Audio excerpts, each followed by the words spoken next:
अस्पताल में तिल तिल कर मरने को मजबूर है। सवाल है कि क्या पाकिस्तान के इस दोहरे चेहरे को देखकर दुनिया के देशों की आंखें अब खुलेंगी?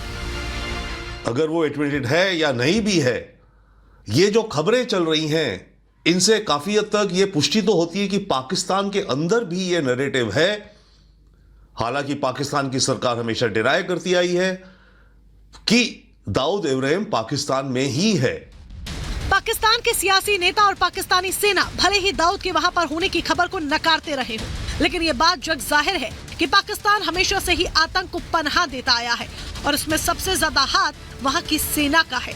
लेकिन इस मामले में सबसे ज्यादा हैरान करने वाली बात जो लोगों का ध्यान खींच रही है और साथ ही कई तरह के सवाल भी खड़े कर रही है, वो ये कि क्या ये महज इत्तेफाक है कि जिस वक्त पाकिस्तान की पूरी उम्मीदें अब भारत से रिश्ते संभालने पर टिकी हैं, ऐसे वक्त में भारत के दुश्मन नंबर 1 को पाकिस्तान में जहर दिया गया और फिर उस खबर को दबाने के लिए पूरे पाकिस्तान में इंटरनेट बैन कर दिया गया।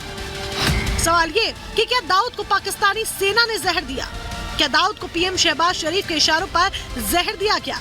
क्या भारत के साथ संबंध बहाल करने के लिए आतंकियों का खात्मा कर रहे हैं शरीफ brothers?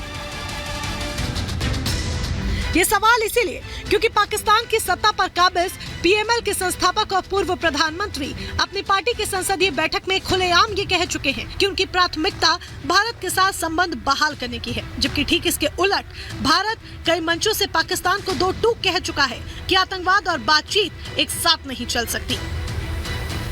The fact is that we cannot allow terrorism to be normalized.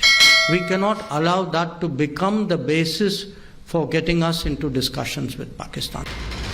ये बात किसी से भी छिपी नहीं कि पाकिस्तान की आर्थिक हालत बेहद खराब है।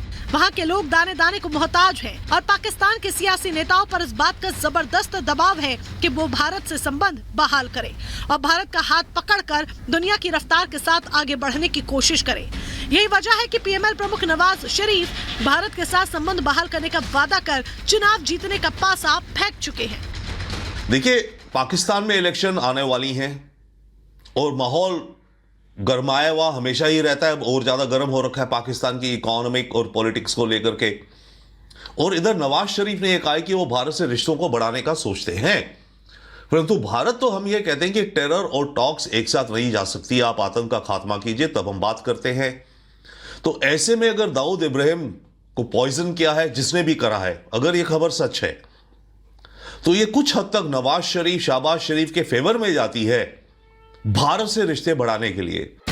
बेशक सवाल कई ही है और जवाब उतने ही अहम, क्योंकि इसे इत्तेफाक कहे या फिर कुछ और, लेकिन 7 साल के निर्वासन के बाद जब से पाकिस्तान में नवाज ने वतन वापसी की है, तभी से पाकिस्तान में हिंदुस्तान के दुश्मनों की डीप क्लीनिंग शुरू हुई है। Bureau report, Republic Bharat. तो सवाल इसी के साथ ये कि क्या दाऊद का अंत करीब आ गया है? सवाल दरअसल ये भी कि आखिर इसके पीछे कौन है? सवाल दरअसल ये भी कि क्या पाकिस्तान में अगले हालात बनने वाले हैं?